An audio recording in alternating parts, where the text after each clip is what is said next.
that are founded on greed and oppressive power. He stands against individuals who seek riches, status, and pleasure instead of the humble values of Jesus Christ. Those who live in selfish luxury and pleasure will be brought down by the wrath of God. Will be brought down by the wrath of God. So if you're seeking your riches for the wrong reasons, it's going to be taken away. Verse 10, standing afar off from the fear of her torment, saying, Alas, alas, that great city Babylon, that mighty city, for in 1 hour is thy judgment come. And the merchants of the earth shall weep and mourn over her, for no man buyeth their merchandise any more. The merchandise of gold, silver, and precious stones, and of pearls, and fine linen, and purple, and silk, and scarlet, and all fine wood, and all manner vessels of ivory, and all manner vessels of most precious wood, and of brass, and iron, and marble, and cinnamon, and odors, and ointments, and frankincense, and wine, and oil, and fine flour, and wheat, and beasts, and sheep, and horses, and chariots, and slaves, and souls of men. And the fruits that thy soul lusted after are departed from thee. And all things which were dainty and goodly are departed from thee, and thou shalt find them no more at all. The merchants of these things which were made rich by her shall stand afar off for the fear of her torment, weeping and wailing. Isn't it funny? The ones that got rich on this system that is now gone, they're standing away from it. They backed off because they've seen how she's being tormented. And saying, Alas, alas, that great city that was clothed in fine linen and purple and scarlet, and decked with gold and precious stones and pearls.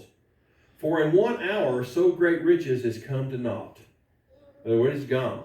And every shipmaster, and all the company in ships and sailors, and as many as trade by sea stood afar off, and cried when they saw the smoke of her burning, saying, What city is like unto this great city? And they cast dust on their heads, and cried, weeping and wailing, saying, Alas, alas, that great city, wherein were made rich all that had ships in the sea by reason of her costliness. For in 1 hour is she made desolate. It's gone. It's gone. God just had to speak the word, it's gone. My last part here, it says, Heaven rejoices over Babylon's fall. Rejoice over her, thou heaven, and ye holy apostles and prophets, for God hath avenged you on her. I've got a note on verse 20 there, rejoice over her. All the godly in heaven and earth rejoice at God's righteous judgment on the great satanic system of evil, with all its wicked manifestations, sinful pleasures, self-centered luxury, humanistic government, and godless commerce. The exuberant celebration of the saints in heaven, described in 19:1-10, we'll get to that next week, is proportionate to their present grief at the triumph of evil in this world. The mark of true child of God is his distress at the immoral conduct around him. He will be tormented day after day by the lawless deeds he sees and about which he hears. Nevertheless, he is assured by God that in the future he will rejoice at the triumph of righteousness. We are assured, if we stay in the faith and stay steadfast with Christ, we are assured that the future will rejoice at the triumph of righteousness. 21 says, And a mighty angel took up a stone like a great millstone, and cast it into the sea, saying, Thus with violence shall that great city Babylon be thrown down, and shall be found no more at all. Note on that one says, Babylon shall be found no more. An angel declares the final fall of political Babylon. The Antichrist and his ungodly world system will be totally destroyed at the battle of that great day of God Almighty, when Christ returns to earth. The fall of Babylon Babylon. That's what is the end of the thought is going on.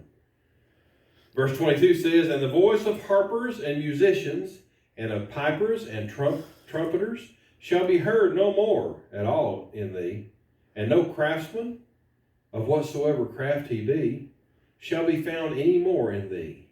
And the sound of a millstone shall be heard no more at all in thee. And verse 23, and the light of a candle shall shine no more at all in thee, and the voice of the bridegroom and of the bride shall be heard no more at all in thee. For thy merchants were the great men of the earth, for by the sorceries were all nations deceived. And in her was found the blood of prophets and of saints and of all that were slain upon the earth. We're coming towards the end, folks. We're winding down here. Next week, we'll probably do 19 and 20, and the week after that, we'll probably do 21, 22, and finish it up. So, read ahead if you'd like. I read it several times between now and next week. But I appreciate you coming again, being with us. It lasts a little longer tonight because we did 3 chapters. But I needed to do that to get on schedule. I didn't want to have like 1 chapter left when I finish up for this month, and then somebody else takes the last Wednesday. So, if you would, if anybody got anything to say or add or take away, or say we don't like you doing this, or we'd rather you preach it, then you got to really know it to preach it, in my opinion. So, we're going to read it and go through it. Anybody else got anything to say? You got anything, Chris? Okay. I'll give you the opportunity.